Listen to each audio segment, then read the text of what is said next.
Questão 16 fala que uma outra doença causada pelo agente etiológico pertencente à mesma categoria do agente etiológico do coqueluche é o seguinte: ele quer saber qual desses aqui é bactéria. É só isso que ele quer saber.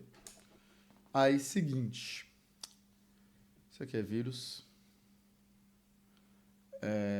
esporotricose, isso aqui é causado por fungo, gripe, vírus, leishmania brasiliensis, protozoário, leishmaniose, e febre maculosa por bactéria, tal qual quanto a coqueluche. Qual que é a decoreba que eu faço? Pô, coqueluche tem aquela vacina que é a tríplice bacteriana, né? É, cachumba, coqueluche e rubéola, uma das vacinas que tem aqui no nosso calendário vacinal. Febre maculosa, o vetor dela é aquele carrapato estrela, tava em alta, né? Principalmente ano retrasado.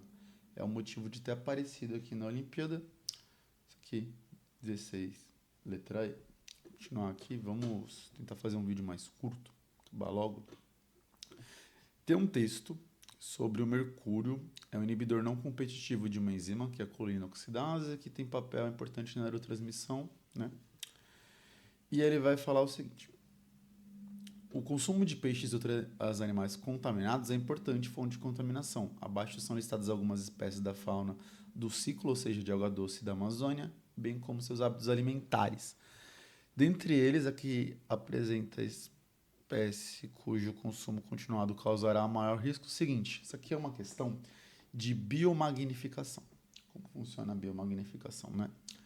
Eu tenho um peixe, esse peixe ele serve de alimento para um peixão, aí esse aqui serve, sei lá, para um outro carnívoro, isso aqui vai para humano. Quanto mais pro final da cadeia eu tô, pior é a minha acumulação, não é acumulação, minha acumulação de metais pesados. Então, por que acontece, né? Vamos supor, todo mundo tem uma alga aqui, né? Todo mundo ganhou uma graminha. Eu estou usando números imaginários só para explicar, de metais pesados. Todo mundo aqui tem uma graminha. O peixe come 10 algas. Então ele vai ter a graminha dele mais a graminha das 10 algas. Ele vai ter 11 gramas, 10 mais 1, né, de metal pesado. O peixe maior, ele vai comer, vamos supor, 10 peixinhos pequenos. Então ele vai ter a graminha dele, mais 10 vezes 11, né? 110. Se eu não fiz a conta errada, eu estou extremamente cansado, gente. Ele vai ter 111 gramas de metal pesado. Está notando que quanto mais para o final da cadeia, mais metal pesado eu acumulo, porque eu como todos os metais pesados do outro nível da cadeia que não são biodegradáveis, então quanto mais para o topo da cadeia, pior é. Então, quanto mais eu me alimentar de animais de topo de cadeia, pior é. Aqui, ó, animal que se alimenta de frutas, insetos, são consumidores primários, sementes e plâncton. Basicamente é produtor e C1. Vai ser essa a resposta. Pirará, que se alimenta de peixes de diversos portes. Então ele provavelmente come peixes grandes, incluindo piranhas. Putz, claramente isso aqui, porque alguém come consumidor. Isso aqui, ó. Produtores e peixes pequenos, então eles não devem comer vários tipos de peixes, né? Peixe pequeno você deve comer peixe menor que ele ou produtor. Pescada amarela, que se alimenta de crustáceo. O crustáceo normalmente vai ser pequeno, então ele deve ser um consumidor secundário. E o cascudo, que se alimenta de algas e limão, então ele é um consumidor primário. Esse aqui se alimenta pelo menos de consumidor secundário, então a letra B, a 17. A 18 vai ter todo um texto ali de um experimento sobre trigo com ervas daninhas. Vamos subir aqui, é o seguinte. O que você está notando? Está pegando a estatura das plantas que conviveram ou não com a... Ai, caramba. Cansado demais, gente. Ó, outra importante fonte de contaminação dos corpos hídricos é o herbicida glifosato, que é absorvido pelas folhas das plantas daninhas e transportado até as raízes e outras partes da planta. O glifosato inibe a enzima nananana. Essa enzima é essencial para o transporte de aminoácidos aromáticos, como a fenilalanina. Observe o gráfico a seguir, que demonstra a estatura das plantas de trigo em cada período controle ou com convivência com plantas daninhas. Então, aqui ele está dizendo o seguinte: glifosato mata a erva daninha, e a gente está comparando uma planta convivendo ou não com a erva daninha. Você nota que não faz diferença na prática ela conviver ou não com a erva daninha. Vai falar, plantas daninhas são potenciais competidores interespecíficos com as cultivadas. A análise do estudo representado no gráfico demonstra que, no caso do trigo, o glifosato se mostra, olha, glifosato é para matar erva daninha. Como erva daninha, em nenhum caso, seja convivendo com o trigo, ou o trigo sozinho, alterou a estatura média do trigo, isso significa que eu não me preocupo com a competição da erva daninha, então eu não preciso liberar por esse motivo o glifosato. A gente vai procurar alguma alternativa que fala isso. Isso aqui vai falar necessária, isso aqui vai falar necessária, isso aqui vai falar necessária. Desnecessária uma vez que a convivência com as ervas daninhas não afetou a produtividade do trigo. Isso aqui é certo. A acetilcolina, derivada da colina, e é um importante neurotransmissor, está presente no sistema nervoso autônomo e somático. O famoso sistema parasimpático, né? Aí ele vai falar que a degradação é catalisada pela acetilcolinesterase. Então, quanto mais dessa enzima eu tenho, menos acetilcolina eu tenho, porque é uma enzima que degrada.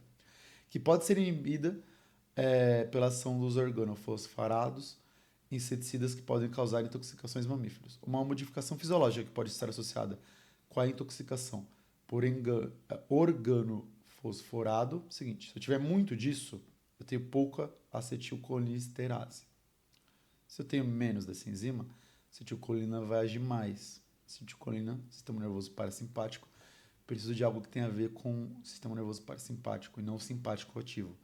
Aceleração do ritmo cardíaco, vasoconstrição periférica, dilatação da pupila e hiperglicemia. Estou falando de sistema nervoso simpático. Parasimpático tem relação com o inverso disso, né? E aumento do peristaltismo intestinal. Aquele negócio mais de digestão, diminuir o ritmo ali. Isso é o sistema nervoso parasimpático. A 20 vai ter um texto, só que ele está falando o seguinte. Está falando de vegetação xerófita, planta de ambiente seco. Uma das características que pode ser observada na vegetação pelo IBAMA no vídeo é o que pode ser observado em plantas de ambiente seco. Órgãos com grande capacidade de acumular água, com certeza. Se é de ambiente seco, precisa ter muita água. Aí, folha larga, alto nível de transpiração, vai fazer a planta perder muita água. Excretora de sal, grande quantidade de tecidos esclerificados em suas raízes. Isso aqui é por causa de esclerênquima, né? Não é o que tem relação com ela estar em ambiente seco. É aquilo, você tinha que estocar.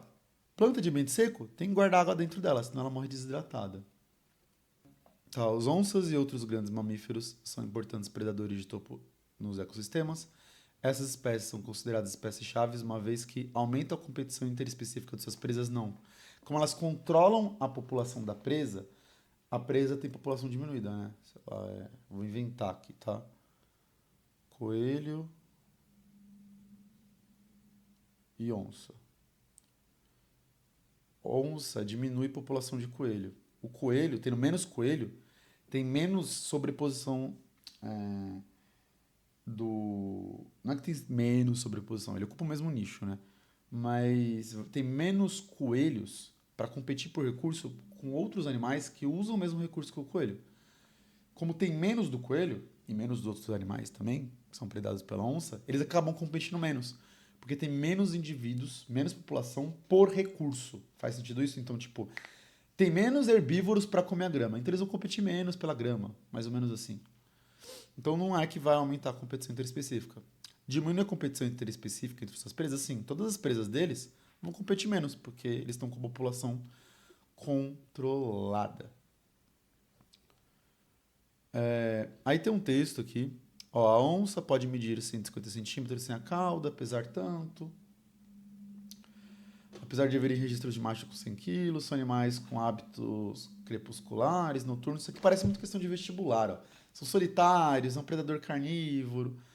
é uma espécie grande, não sei o quê, se alimenta de tal, vive de tal jeito. Sempre tem todo esse negócio, toda essa descrição dos comportamentos, das características do animal. A gente está falando de nicho ecológico. Você provavelmente aprendeu que é o papel do animal, é a função do animal no ambiente. A letra que vai falar isso aqui. Isso aqui é a letra B, a definição é clássica de vestibular. Tem aqui um texto aqui com imagem falando de abelhas e polinização, mas a gente não precisa dele, porque olha como é uma questão tranquila. Gimnospermas, de um gênero X, que não nos importa, podem contribuir para a sobrevivência da abelha com o fornecimento de... Aí tem vários itens que tem lá naquela imagem, mas olha só. Gimnosperma não tem flor. A gente vai eliminar todas as alternativas que falam alguma coisa relacionada com flor. Sobrou uma, locais para anidação e material para o ninho. Então, locais para elas copularem e colocarem o ninho, só para isso que o gimnosperma vai auxiliar. Questão 24 é uma questão de biologia molecular que foi eliminada. Eu vou acabar utilizando por um outro motivo, tá? Para 25, que é o seguinte. Em comparação do DNA, RNA e proteínas de diferentes espécies podem sugerir relações de parentesco. Você vai ali e faz o cladograma, consegue usar RNA e DNA como evidência, né? Na hora de montar o cladograma. Nesses casos, normalmente encontra-se maior semelhança nas proteínas do que na sequência nucleotídica de seus respectivos genes. Isso decorre devido a... Ó, a gente tem mais semelhança entre proteína. Por quê? Vamos supor que tem um DNA. Ele já é sempre RNA mensageiro e proteína, não é isso? Proteína. Ó, existem combinações, dá para mudar o DNA, então você altera isso aqui, você acaba gerando um RNA diferente, só que ele acaba gerando a mesma proteína. Código genético, ele é redundante, ele é repetitivo. Vamos olhar aqui exemplos, ó. Prolina. Tá vendo todas as combinações aqui de RNA? Todas elas geram prolina. Então, se eu tivesse GA no DNA fazendo CCU, eu teria prolina como aminoácido. Que aminoácidos são componentes das proteínas. Só que se você olhar, se eu tivesse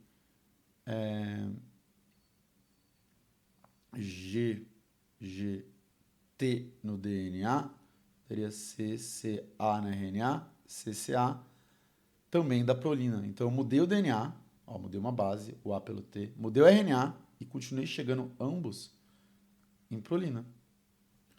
Isso aqui é por causa da propriedade redundante. Aí, diferenças de ativação na ativação gênica, não.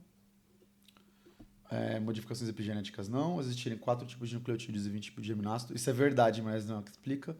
Mas códons diferentes poderem codificar o mesmo aminoácido, propriedade redundante degenerada é o que explica. Letra E. Última questão aí da Olimpíada. Desejo para você que viu os vídeos uma boa sorte na Olimpíada.